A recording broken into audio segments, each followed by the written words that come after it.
오늘 주신 말씀을 가지고 감사와 기쁨의 일상화라는 제목으로 함께 은혜를 나누고자 합니다. 존 버년이 지은 철로 역정이라는 소설이 있습니다. 천국으로 가는 길로 번역될 수 있을 것입니다. 성경 다음으로 많이 팔린 기독교 고전입니다. 내용은 단순합니다. 주인공 크리스천이라는 사람이 멸망의 도시를 떠나서 천국을 향해 가는 이 여정을 그리고 있습니다. 안 읽어본 분이라면 생명 닿는 날까지 반드시 한 번은 좀 읽어보시기를 부탁드립니다. 이 책은 멸망의 도시를 떠나서 천국을 향해 가는 한 사람의 여정을 그리고 있습니다만 그 내용을 통해서 믿음의 삶이란 이런 것이다 라는 것을 우리에게 우화적으로 잘 보여주고 있습니다. 스토리는 간단합니다. 멸망의 도시를 떠나 천국으로 간다. 그런데 그 여정에 많은 일들이 일어나는 것입니다. 그러나 그 모든 일들을 겪으면서 믿음으로 극복하고 결국 주인공 크리스천은 천국에 이르게 된다는 이야기를 담고 있습니다. 이것이 오늘 우리의 믿음의 삶과 연결된다는 것입니다. 이 철로역정의 내용을 그대로 가지고 오면 우리가 잘 아는 한 사람의 일생과 겹쳐지게 됩니다. 그 사람이 아브라함입니다. 믿음의 조상 아브라함의 삶은 하나님을 믿는다는 것은 어떤 것인가, 믿음의 생활은 어떤 것인가를 우리에게 잘 보여줍니다. 우리는 아브라함의 삶에 무언가 특별한 것이 있는 것으로 생각합니다만 하나님이 우리에게 보여주는 믿음의 삶은 그렇지 않습니다. 아브라함을 통해 우리에게 보여주고 철로역정이라는 소설을 통해서 우리에게 보여주는 믿음의 삶은 한마디로 말하면 하나님의 인도하심을 따라가는 삶입니다. 하나님과 동행하는 삶이고 하나님과 동행하면서 일상의 삶을 사는 것입니다. 하나님이 여러분들에게 모든 사람들이 다 특별한 인생을 살아야 된다고 하시지 않는다는 것입니다. 일상의 삶을 그리스도인으로서 살아낸다는 것입니다. 아브라함의 삶도 간단합니다. 갈대아 우르를 떠나서 하나님이 약속하신 땅으로 가는 것입니다. 심지어 하나님은 아브라함에게 그 땅을 가르쳐 주지도 않으셨습니다. 그냥 떠나서 가라. 그것이 그리스도의 삶인 것입니다. 우리도 마찬가지입니다. 하나님께서 아브라함을 부르셨듯이 우리도 부르셨습니다. 갈대아 우르를 떠나라고 하셨듯이 오늘 우리에게 우리의 마음이 있는 곳을 떠나라고 하십니다. 약속하신 땅으로 인도하셨듯이 우리도 약속하신 땅으로 인도하십니다. 그 길을 하나님께서 인도하시는 그 길을 하나님과 함께 동행하면서 살아가는 것, 그것이 믿음의 삶이라는 것입니다. 문제는 이 삶을 어떻게 살아내느냐 하는 것입니다. 공산주의 국가나 공산주의 영향을 받았던 나라들을 방문해 보면 뚜렷하게 느껴지는 것이 두 가지가 있다고 합니다. 첫째는 모든 사람들이 다 못한다 하는 것입니다. 못 삽니다. 그런데 잘 살려고 노력해 보십시오라고 하면 나오는 말이 그겁니다. 우리는 못합니다. 노력해보는 삶을 살아본 적이 없습니다. 그래서 못한다 한다는 것입니다.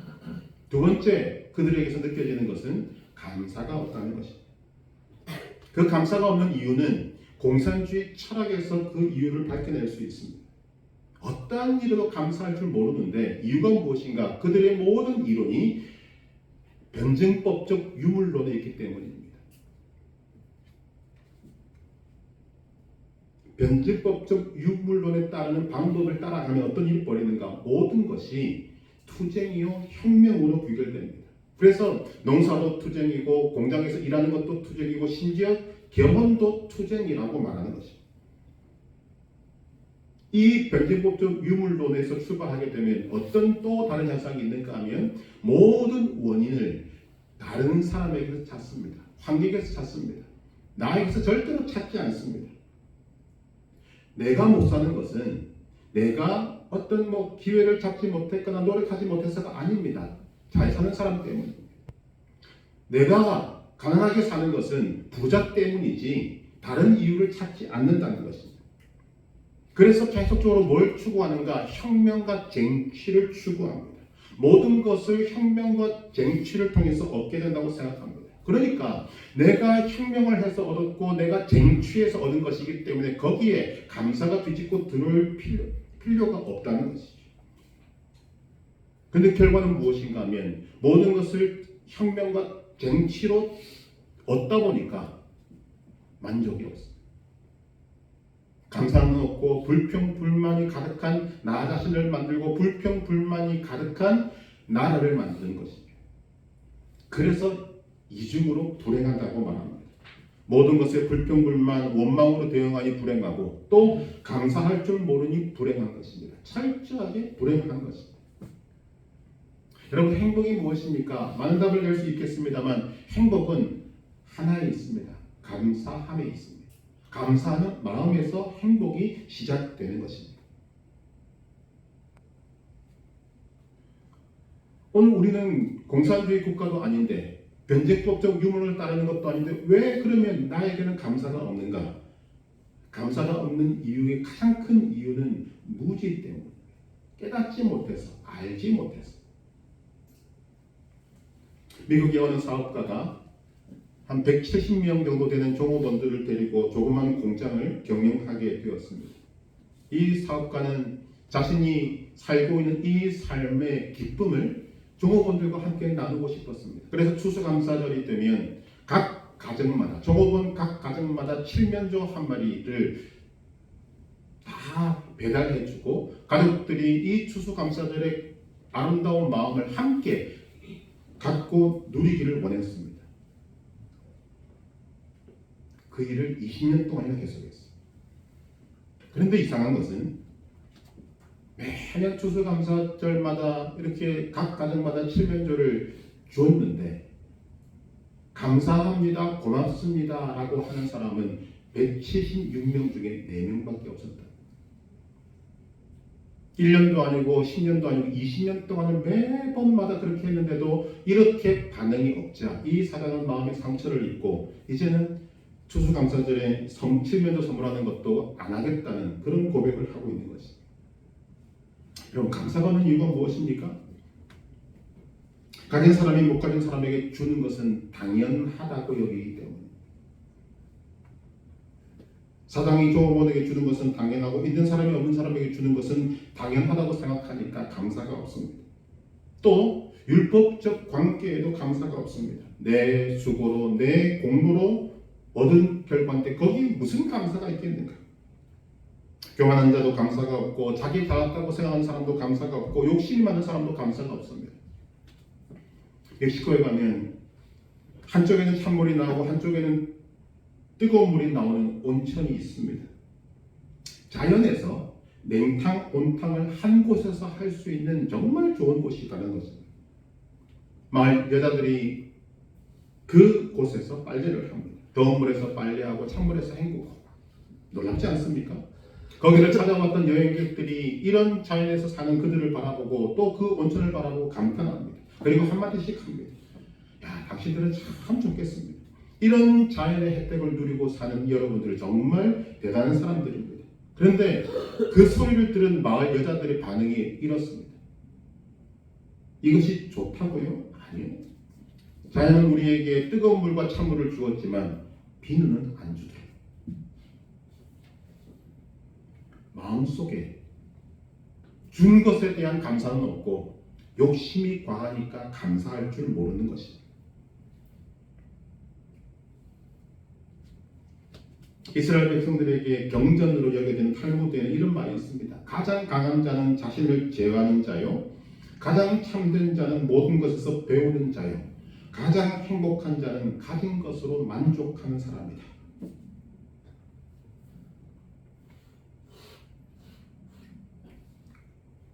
작은 것이든 큰 것이든 만족하는 사람에게 감사가 있습니다.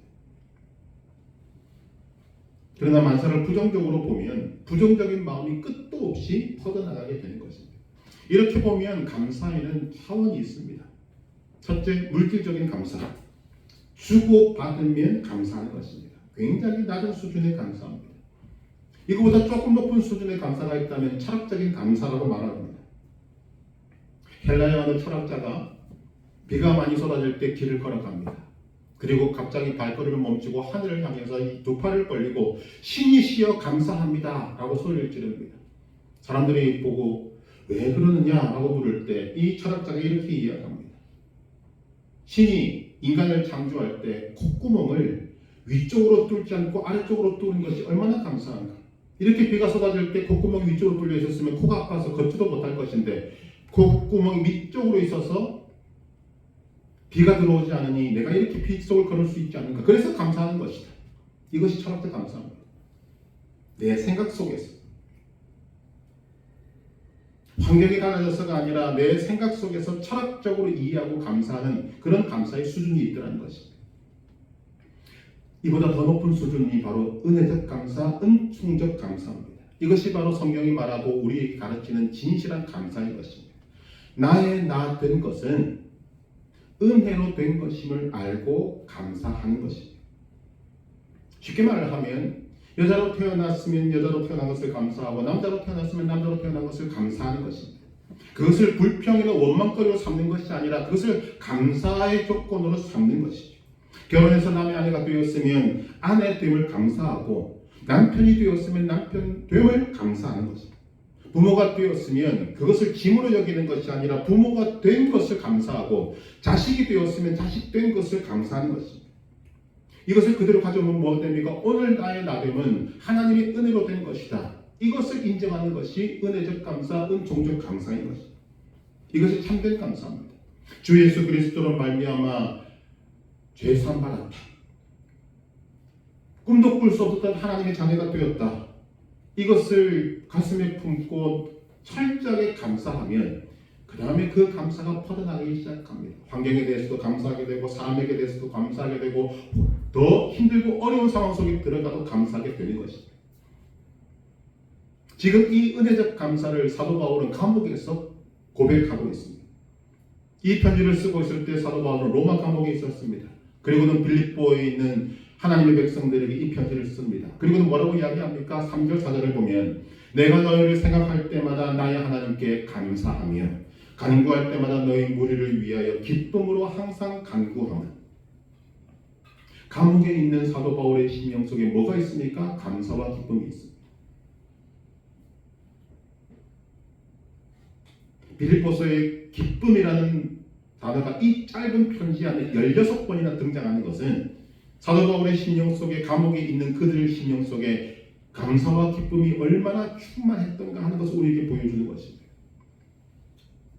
그래서 그것을 구체적으로 표현합니다. 생각할 때마다 감사한다. 간구할 때마다 기쁨이 충만하다. 여러분 놀랍지 않습니까? 생각할 때마다 감사하고 간구할 때마다 기쁨이 충만하다. 그런데 여러분 이것을 딱 반대로 하면 지옥이 됩니다. 생각할 때마다 원망하고 간구할 때마다 불평한다. 지금 여러분 머릿속으로 어떤 한 사람을 생각해 보시길 바랍니다. 떠오른 사람 있으십니까? 그 사람을 생각할 때 감사와 기쁨이 있습니까? 아니면 불평과 원망입니까? 사도 바울의 말대로 무엇을 생각하든 생각할 때마다 감사하는 것, 그것이 믿음의 삶이라는 것입니다. 다시 한번 우리가 기억해야 될 것이 무엇입니까? 지금 사도 바울은 감옥에 있습니다. 저도 감옥에 장난으로는 저 서대문 형료소의 그 모양으로는 가봤습니다만 실제로 감옥에 가본 적은 없습니다. 그러나 장난으로라도 견학으로라도 들어가도 답답하더라. 근데 그런 감옥에 있으면서 사도 바울은 뭐라고 이야기합니까? 생각할 때마다 감사하고 간구할 때마다 기쁨으로 충만하다.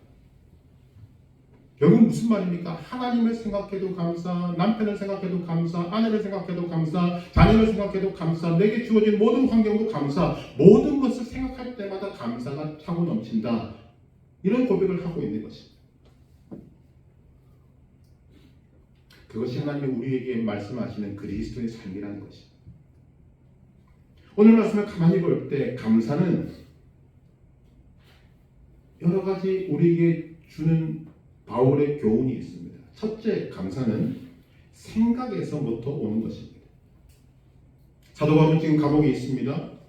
그런데 감옥에 있는 자기의 형편을 생각하지 않습니다. 자신의 괴로움을 생각하지 않습니다. 오히려 멀리 있는 빌립보 교회를 생각합니다. 빌립보 교인들의 믿음과 봉사와 헌신을 생각합니다. 더욱이 빌립보 교인들에게 특별히 바울이 감사하는 것은 어려운 상황 속에서도 그들은 감옥에 있는 바울을 생각하고 얼마의 성금을 모아서 자기 교회 교육자의 손에 들려서 로마까지 배달합니다. 바울이 이것을 보고 너무 감동합니다. 교인들의 형편을 다 아는데 그들이 이런 마음을 모아서 바울을 위해서 돈을 모았다. 그것을 그리고 그 먼 길을 자기 교회 교육자를 통해서 자기에게까지 지금 전달해 주었다. 얼마나 감동이겠습니까?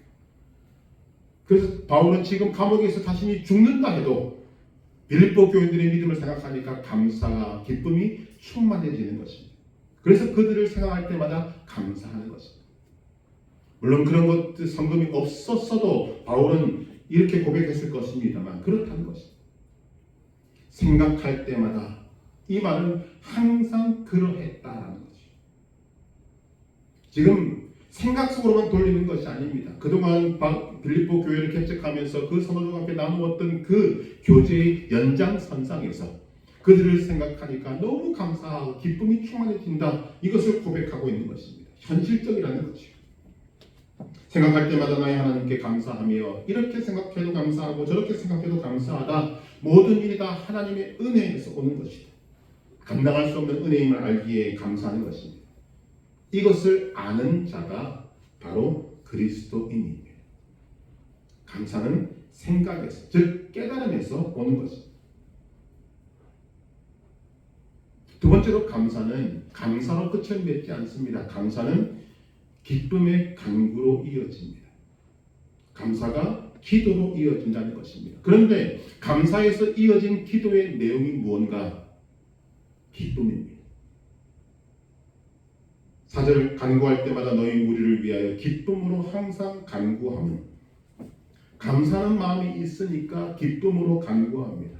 눈물의 간구가 아니라 기쁨의 간구라는 거죠.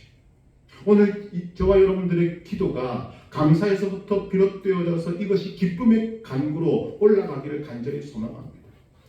울며 불며 짜며 이거 안 주면 저 죽습니다 라고 하는 것이 아니라 주실 것을 믿고 기쁨으로 간구하는 것입니다.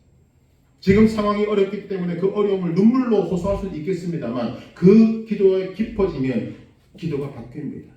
기쁨의 간구로 넘어가게 되는 거죠. 그런데 여기에 여러분 이 말씀 속에 놀라운 비밀이 있습니다.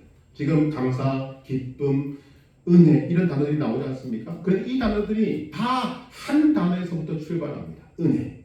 같은 단어라는 것이 카리스라는 것입니다.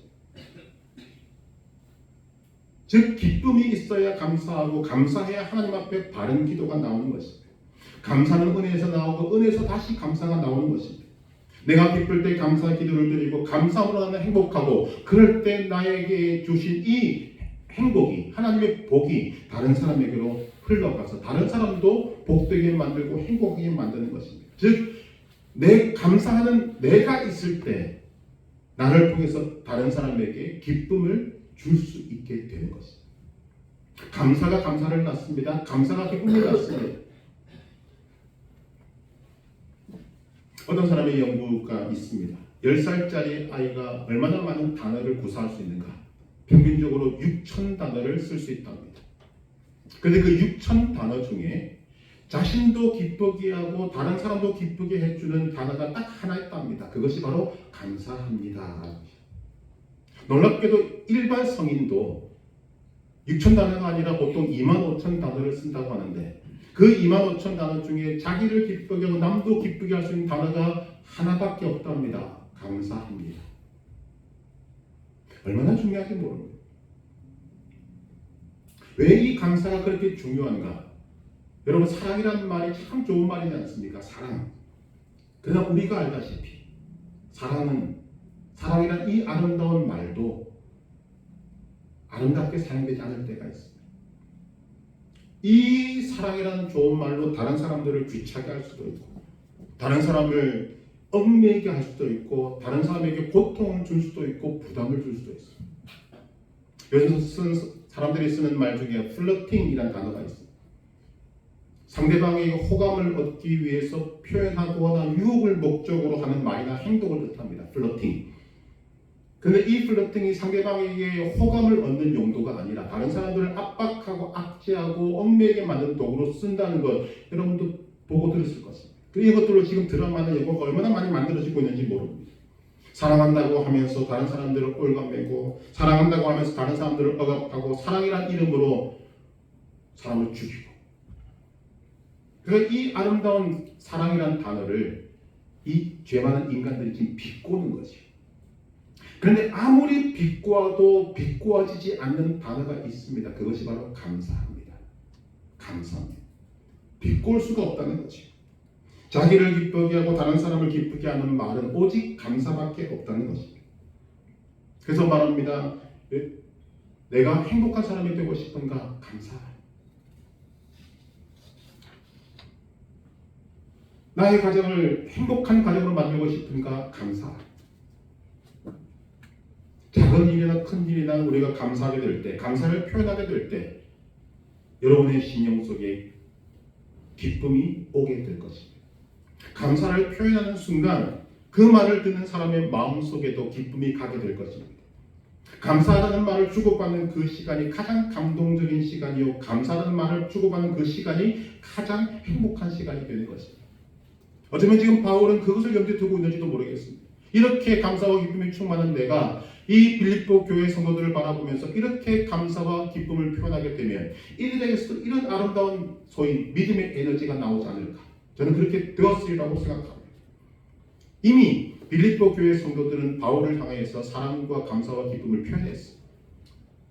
그것을 받고 바울도 지금 감사와 기쁨을 표현하고 있는 것입니다. 이런 사도 바울을 보면서 이런 생각을 할 때가 있습니다. 우리와 성경이 같은 사람, 바울이 특별한 사람이 아니거든요. 근데 우리는 바울을 생각할 때마다 마음이 주눅듭니다. 어떻게 이런 사람이 있을 수 있을까? 그래서 성경은 우리에게 단호하게 이야기합니다. 바울도 우리와 성경이 같은 사람입니다. 그런데 그 성경이 같은 사도 바울이 어떻게 감옥에서조차 이런 감사와 기쁨을 누리며 밖에 있는 사람들에게도 감사와 기쁨을 전할 수 있을까?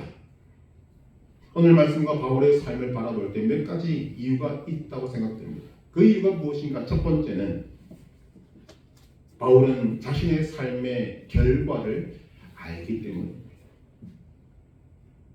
사도 바울은 자신의 삶의 결과뿐만 아니라 이 편지를 받는 빌립보 교회 성도들, 그리고 오늘 저와 여러분들의 결과도 미리 알고 보고 감사하고 기뻐하고 있습니다. 바울이 알고 있고 보고 있는 그 결론이 무엇인가? 6절 말씀입니다. 같이 한번 읽어보겠습니다. 너희 안에서 착한 일을 시작하신 이가 그리스도 예수의 날까지 이루실 줄을 우리는 확신하노라. 아멘. 하나님께서 시작하신 착한 일이 있습니다. 예수 그리스도를, 하나님이신 예수 그리스도를 이 땅에 보내셔서 십자가를 지게 하시고 부활시키시고 이로 인해서 사람을 죄에서 구원하시고 예수 그리스도의 장성한 분량에 이르기까지 자라게 하는 일, 그것이 지금 바울이 말하고 있는 착한 일입니다. 그런데 이 일이 누구에서부터 시작되었습니까? 하나님에게서부터 시작되었습니다. 이것이 중요합니다. 여러분에게서 시작한 것이 아닙니다. 하나님에게서 시작되었습니다. 이 말은 하나님께서 시작하신 일을 막을 자가 없다는 것입니다. 우리는 성경 속에서 하나님께서 시작하신 이 일을 끊임없이 막고자 하는 사탄 마귀의 세력들을 봅니다. 그러나 다 실패했습니다. 앞으로도 실패할 것입니다. 그리고 그것이 결론이 주어지게 될 것입니다. 성령께서 시작하신 착한 일은 예수님이 다시 오시는 날까지 계속 이어지게 될 것입니다. 지금 사도 바울은 감옥에 있으면서 이 결론을 너무나도 분명하게 보고 있습니다. 확신하고 있습니다. 그래서 고백하는 것입니다. 내가 확신합니다. 그리고 거기에 믿음의 사람들을 다 포함시켜서 우리는 확신하노라 라고 말합니다. 이 확신 속에 저와 여러분들이 있기를 간절히 소망합니다. 사도 바울이 보고 있는 이 결론을 믿음으로 보고 생각할 때마다 감사하고 기쁨으로 기도하는 사람, 그 사람이 그리스도인 것입니다. 바울이 보고 있는 그 결론은 여러분이 가는 그 결론과 동일한 것입니다. 조금 더 다르지 않습니다. 하나님께서 시작하신 그 구원의 길의 마지막, 그 마지막을 하나님은 우리에게도 알게 하십니다. 바울은 그것을 확신하면서 감사하고 기뻐하지 않을 이유를 찾지를 못하는 것입니다. 그래서 고백합니다. 오늘 여러분도 여러분의 인생의 마지막 결과를 믿음의 눈으로 보고 알고 깨닫고 확신할 수 있게 되기를 소망합니다. 그럴 때 감사와 기쁨이 충만하게 되는 것입니다.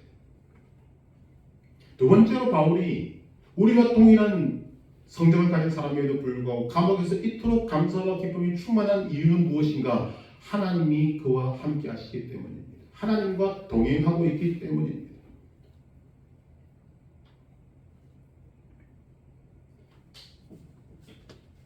7절에 보면 같이 한번 읽어보겠습니다. 내가 너희 무리를 위하여 이와 같이 생각하는 것이 마땅하니 이는 너희가 내 마음에 있음이며 나의 마음 매임과 복음을 변명함과 확전함에 너희가 다 나와 함께 은혜에 참여한 자가 됨이라. 지금 사도 바울은 하나님의 함께 하심을 너무나도 절실하게 느끼고 있습니다. 그런데 그 하나님과 함께함에 이 편지를 받는 빌립보 교회 성도들 그리고 이 말씀을 듣는 저와 여러분들을 다 끌어당기고 있습니다. 왜? 우리도 하나님의 은혜에 참여한 자이기 때문입니다. 로마서 6장 5절에 보면 만일 우리가 그의 죽으심과 같은 모양으로 연합한 자가 되었으면 또한 그의 부활과 같은 모양으로 연합한 자도 되리라. 연합이라는 단어를 쓰고 있습니다. 쉽게 말하면 예수님이 십자가에서 죽으실 때 우리도 죽었고 예수님이 부활하실 때 우리도 부활했다는 것입니다. 이것이 하나님이 행하신 일입니다. 그리고 그런 그들에게 하나님이 예수님이 뭐라고 말씀하십니까? 마태복음 28장 20절에 볼지어다 내가 세상 끝날까지 너희와 항상 함께 있으리라. 주님과 함께 있기 때문에 감옥도 천국과 같이 여기는 것입니다.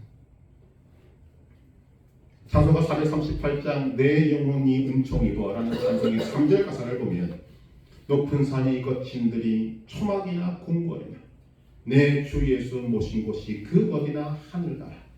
할렐루야 찬양하세 내 모든 죄 사함 받고 주 예수와 동행하니 그 어디나 하늘나라.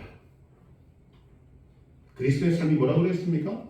설로역정이 보여주고 아브라함의 삶이 보여주는 그리스도의 삶은 하나님과 동행하며 일상을 살아가는 가운데 천국을 향하여 가는 것입니다. 예수님께서 사역하실 때 말씀하십니다. 누가복음 11장 21절 하나님의 나라는 너희 안에 있느니라. 이미 왔다는 것입니다. 하나님과 동행하는 삶은 이미 하나님의 나라에 있는 것입니다. 그래서 감사와 기쁨이 충만한 것입니다. 이것을 아는 것이 중요합니다.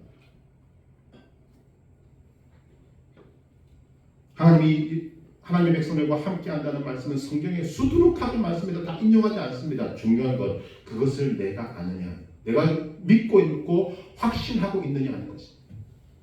사도 바울의 마음속에 지금 감사와 기쁨이 충만한 이유가 무엇입니까? 비록 삶의 현실은 감옥에 있지만 더 깊은 현실은 그 감옥에 주님이 함께 계시다는 것입니다.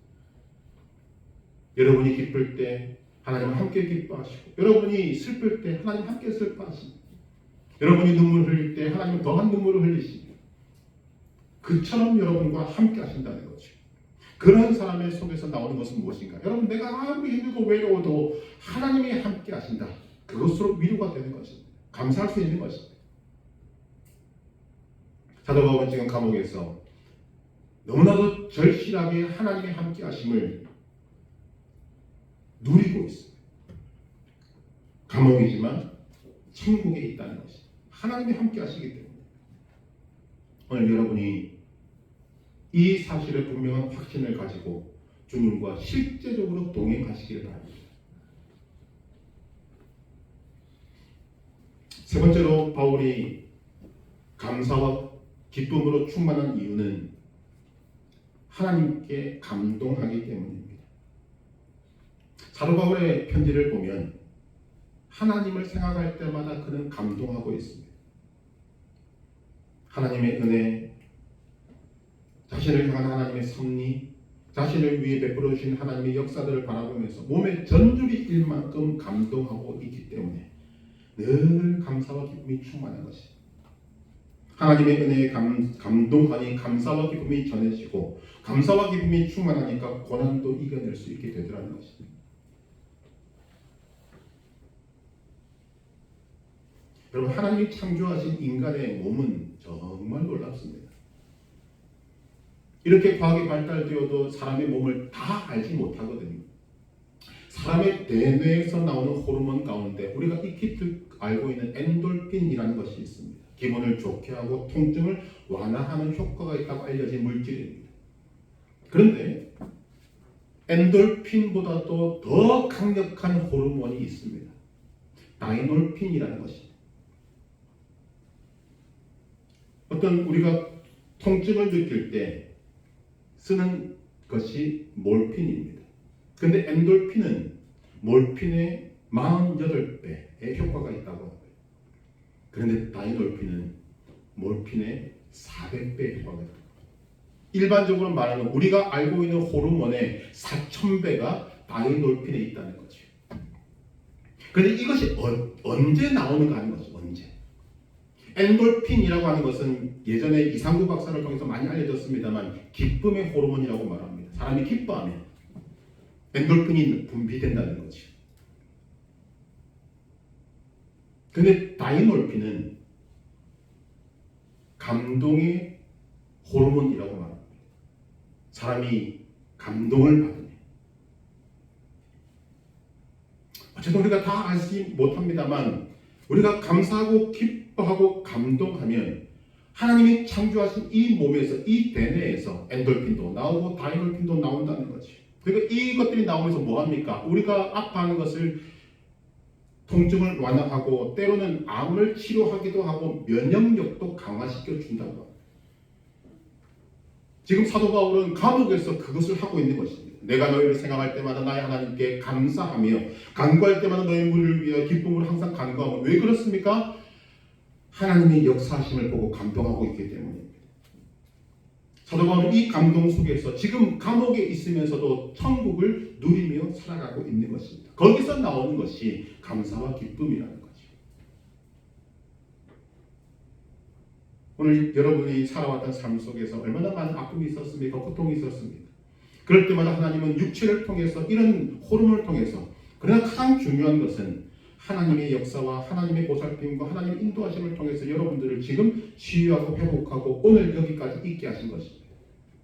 깊이 들어가 보면 이미 저와 여러분들의 삶에는 감사와 기쁨으로 충만한 삶을 허락하신 것입니다. 알지 못했다는 따름입니다. 그러나 그것을 알고 있는 사도 바울은 감옥에서 몸이 힘든 가운데도 몸이 노쇠하고 기능이 제대로 되지 못하는 가운데도 이 하나님의 역사를 통해 받는 감동을 가지고 천국을 누리면서 감사와 기쁨을 표현하고 있는 것입니다. 이것이 그리스도의 삶입니다. 마지막 네 번째로 바울이 감옥에서 이렇게 감사와 기쁨으로 충만할 수 있었던 이유는 감사와 기쁨이 바울의 인격이 되었기 때문입니다.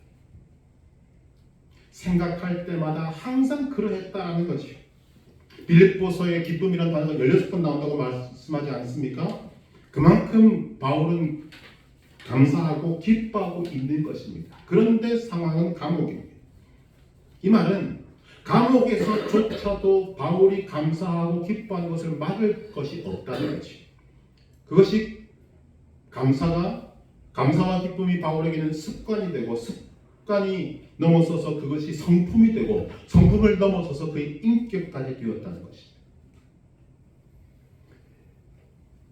이런 사람이 바울 한 사람이면 우리는 안 그럴 수도 있지 않겠나라고 생각합니다. 그러나 하나님의 사람들은 다 그러하다는 거죠.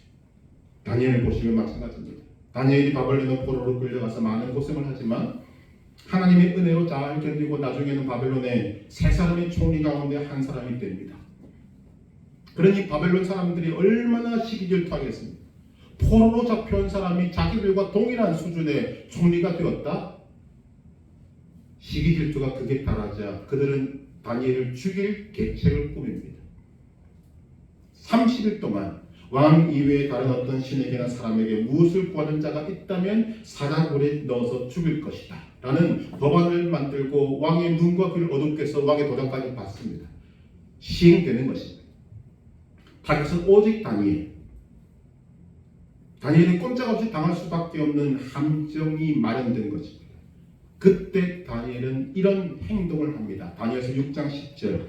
다니엘이 이 조서에 왕의 도장이 찍힌 것을 알고도 자기 집에 돌아가서는 윗방에 올라가 예루살렘으로 향한 창문을 열고 전에 하던 대로 하루 3번씩 무릎을 꿇고 기도하며 그의 하나님께 감사하였더라. 여러분, 이런 일이 벌어지면 일반적인 사람들은 갈등하게 됩니다. 왕 이외에 어떤 신에게나 사람에게 무엇을 구하면 사자굴에 던져준다? 기도해야 되나? 하지 말아야 되나? 30일이라는 기간이 주어졌으니까 평소 하던 대로 창문 열지 말고 문을 닫고 기도할까? 아니 30일이라는 기도 동안 기도를 좀 쉬어볼까? 30일 동안은 조용히 있다가 30일이 지난 다음에 더 열심히 기도하면 상쇄되지 않을까? 온갖 생각들을 다 하지 않겠습니까? 그런데 다니엘의 모습을 보면 조금의 갈등도 없습니다. 의인이 지킨 것도 알고 법을 어기면 사자굴에 들어간다는 것도 알지만 성경은 정확하게 기록합니다. 전에 하던 대로 하루 3번씩 무릎 꿇고 창문을 활짝 열어놓고 예루살렘을 향하여서 다 사람들이 보도록 알도록 기도합니다. 왜 그렇습니까? 그것이 그의 기도의 습관이기 때문에. 기도가 습관이 되고 습관이 성품이 되고 성품이 인격이 되었기 때문입니다. 그리고는 성경은 그의 기도의 제목을 밝힙니다. 살려달라고 애걸복걸하는 것이 아닙니다. 그의 하나님께 감사하였다. 감사가 습관이 되고 성품이 되고 인격이 된 사람은 이 땅에 몸을 가지고 살아가지만 마치 천국에 있는 삶을 사는 사람과 같은 삶을 살게 되는 것입니다. 그런데 감사가 습관이 되지 못하고 성품이 되지 못하고 인격이 되지 못하면 웬만한 일에는 감사할 수 있습니다만 조금 버거운 어려운 일들을 만나면 감사하지 못합니다. 고꾸라집니다. 더 나아가면 원망하고 원망하다가 절망하고. 여러분, 감사와 기쁨이 있는 곳이 천국이고 불평, 불만, 원망이 가득한 곳이 지옥입니다. 병원에 있다 보니 저는 병원에서 날마다 천국과 지옥을 보고 있습니다. 여러분, 병원은 힘든 사람들이 가득한 곳 아닙니까? 아픈 사람들입니다. 그런데 그들에게서 천국과 지옥의 모습이 보이는 것입니다. 의사와 간호사는 병을 고치는 사람으로 보입니다만 실제로는 환자에게 사실 고통을 주는 것입니다. 물론 과정이기는 하지만 사람의 몸을 칼로 째고 수술하고 주사바늘을 꽂고, 그런데 그들을 향해서 감사합니다 하는 사람은 제가 보기 그렇습니다. 마치 천국에 있는 것 같습니다. 그 외에 환자를 위해 수고하는 사람들, 청소하는 사람들, 밥을 갖다 주는 사람들, 병실을 이동시키는 사람들, 그런 사람들 한 사람 한 사람에게 할 때마다 감사합니다 표현하는 사람, 마치 천국에 있는 것 같습니다. 그런데 어떤 환자들은 보면 똑같은 조건 속에서 있습니다만 불평, 불만이 끊이지 않습니다. 그래서 보면 그런 사람들은 마치 지옥에 있는 것 같습니다. 감사가 천국과 지옥을 나누는 것입니다. 제가 지금 간절한 소망 그리고 확신의 소망을 갖는 이유가 무엇인가 하면 아내가 누구보다도 감사하는 것입니다. 의사든 간호사든 청소부든 어떤 사람에게든 정말 힘이 없지만 낼 수 있는 가장 또렷한 목소리로 감사합니다 표현합니다. 그럴 때마다 제 마음에 감동이 있습니다. 이 사람이 지금 하나님의 보호하심 속에 감사하는 삶을 살고 있구나, 천국에 살고 있구나. 그래서 소망을 가지는 것입니다. 그것이 그리스도의 삶입니다. 감사와 기쁨과 불평과 원망은 여러분의 선택에 달려 있습니다. 하나님께서 우리에게 무턱대고 감사하라 기뻐하라 말씀하시지 않습니다. 바울이 지금 감옥에서 경험하고 있는 이 모든 것들 속에 바울이 깨닫는 것이 무엇인가를 여러분들이 보셔야 합니다.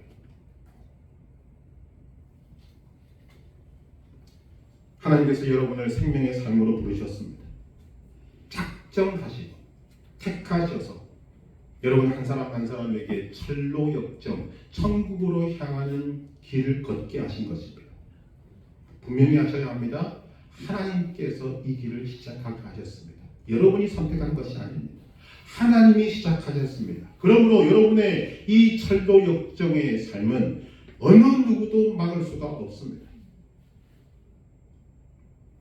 그러니 이 삶은 오늘 감사와 기쁨으로 살아내야 하는 것입니다.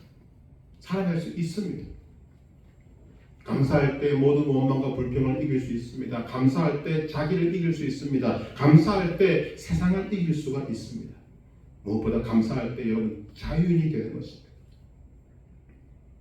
여러분이 듣고 깨달을 수 있게 되기를 바랍니다. 여러분 내가 불평하면 불평하는 그 순간 불평의 노예가 됩니다. 원망하면 원망의 노예가 됩니다. 불평하고 원망하면 불평과 원망에게 내가 붙들리게 됩니다. 내 영혼이 눈에 보이지 않는 감옥에 갇히게 된다는 것이죠. 오늘 많은 사람들이 그 감옥에 갇힌 것도 모르고 살아갑니다. 그 감옥을 깰 수 있는 것이 무엇인가? 감사. 감사만이 그 영혼을 자유롭게 하는 것입니다. 감사함으로 하나님께 영광을 돌리고 모든 사람들 생각할 때 감사하고 온전한 자유인으로 살아갈 수 있는 모든 것에 승리하게 만드는 길이 바로 감사에 있습니다. 갈라디아서 5장 1절에서는 이렇게 말합니다. 그리스도께서 우리를 자유롭게 하려고 자유를 주셨으니 그러므로 굳건하게 서서 다시는 종의 멍에를 매지 말라. 하나님이 여러분들에게 어떤 것에도 매이지 않는 자유를 주셨는데 불평, 불만, 원망함으로 그 노예가 되지 말라는 것입니다. 굳건하게 서서 다시는 종의 멍에를 매지 말라. 오늘 하나님이 우리에게 바울의 힘을 통해서 이런 말씀을 듣게 하십니다. 빌립보서 1장 6절 너희 안에서 착한 일을 시작하신 이가 그리스도 예수의 날까지 이루실 줄을 우리는 확신하노라. 바울은 미친 사람이 아닙니다. 정신 이상자가 아닙니다. 바울은 감옥에서 누구도 상상하지 못하는 감사와 기쁨의 삶을 살아내고 있습니다. 그의 감사와 기쁨은 자신이 확신하는 것 이상의 근거를 가지고 있습니다. 하나님께서 삶의 결론을 알게 하시고 보게 하셨습니다. 하나님께서 함께 하시고 있습니다. 전능하신 하나님께서 바울 자신에게 그의 고백처럼 나의 하나님이 되게 하셨습니다. 하나님의 역사를 보여주셔서 바울로 하여금 시시때때로 감동케 하십니다. 어떤 근거가 더 필요합니까? 지금 바울이 우리에게 묻고 있는 것입니다. 그래서 바울은 조금의 흔들림도 없이 이 결론을 확신하며 베풀어주신 하나님의 은혜에 감사와 기쁨으로 화답하는 것입니다. 그것이 하나님의 영광과 찬송이 되기 때문입니다. 이 바울의 확신을 여러분이 가지게 되기를 소망합니다. 감사와 기쁨으로 화답하는 삶이 되기를 소망합니다. 모든 사람, 모든 환경에 대해서 여러분 감사와 기쁨으로 대응하시기를 바랍니다. 하나님이 시작하시고 아름다운 결론을 내리실 여러분의 생명의 삶을 감사와 기쁨으로 채우시기를 바랍니다.